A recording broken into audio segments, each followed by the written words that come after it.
Let's talk about an industry that quite literally shapes the world around us. Seriously, think about it. The house you live in, the roads you drive on, the hospital you might need one day, all of it comes from the hands and minds of people in construction. It's a profession that's supposed to be built on pride and purpose, you know? A real sense of accomplishment. And this quote, it just nails it. Can you imagine the feeling of pointing to a massive skyscraper or a brand new school and saying, yeah, I was part of that? It's about leaving a legacy, making a real, tangible difference in the world. But here's the thing. Underneath all that steel and concrete, there's a crack forming, a really deep one. And it's not in the foundation of a building, it's in the human foundation of the industry itself.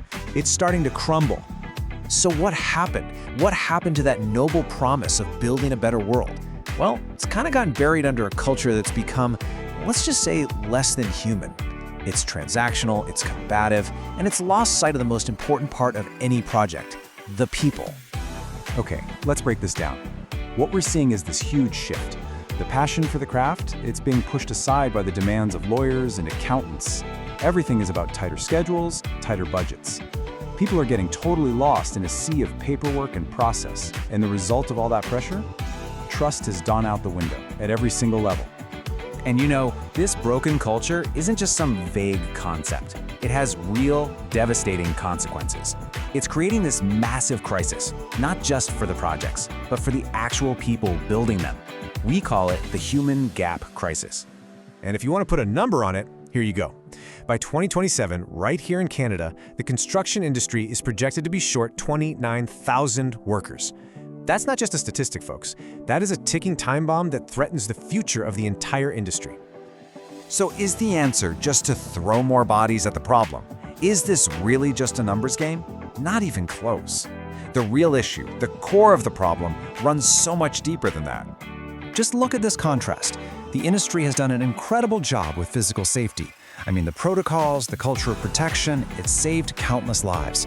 But what about psychological safety? The constant pressure is leading to massive rates of burnout, stress, and anxiety. And mental wellness? It's almost completely ignored. It is absolutely time for the next big leap. Health and Safety 2.0. So why do the old fixes keep failing? Why can't we just hire our way out of this mess? Well, it's because we're treating the symptoms, not the actual disease.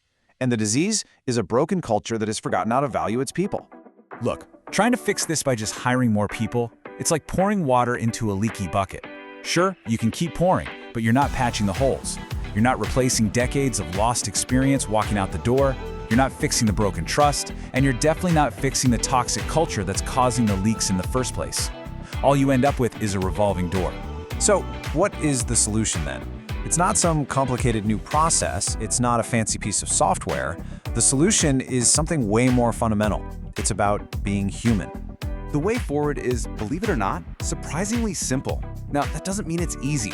It's about completely rebuilding the foundation of how we interact with each other. It means getting back to the basics of human connection. And it all starts with kindness. Yeah, I said it.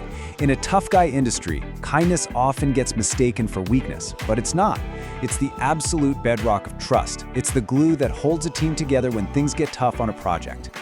And right alongside kindness is empathy.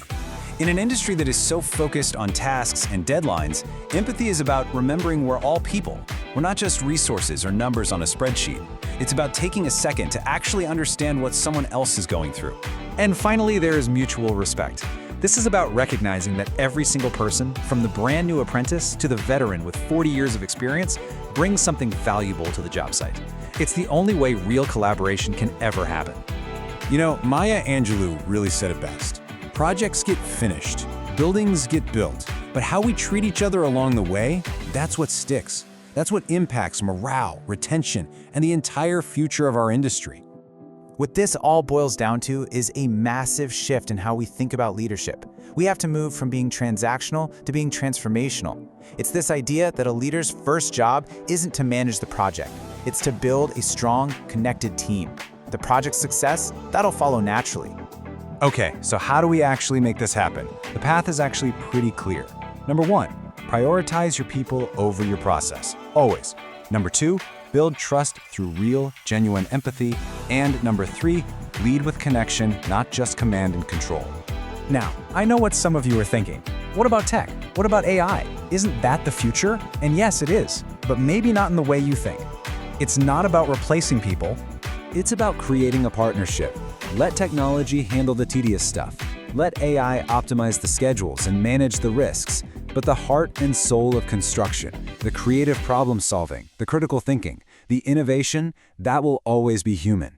AI isn't going to take your job, but a person who knows how to use AI probably will. So, where does this all leave us? Well, it all leads to one clear, really powerful message about what's next for construction. The future of this industry, its survival, its ability to thrive, it all depends on putting people back at the very center of everything. This isn't just a feel-good idea, it is an absolute business imperative. So here it is. Here's the call to action for every single leader out there. See this change not as a threat, but as an opportunity. Create environments where people can actually speak up and be honest. Champion mental well-being with the same energy you put into physical safety. And build everything you do on a foundation of mutual respect. And that really brings us to the final question, the one you have to ask yourself. The construction industry is at a major crossroads. Change is coming, whether we like it or not. The only real question is, what part are you going to play in building its future?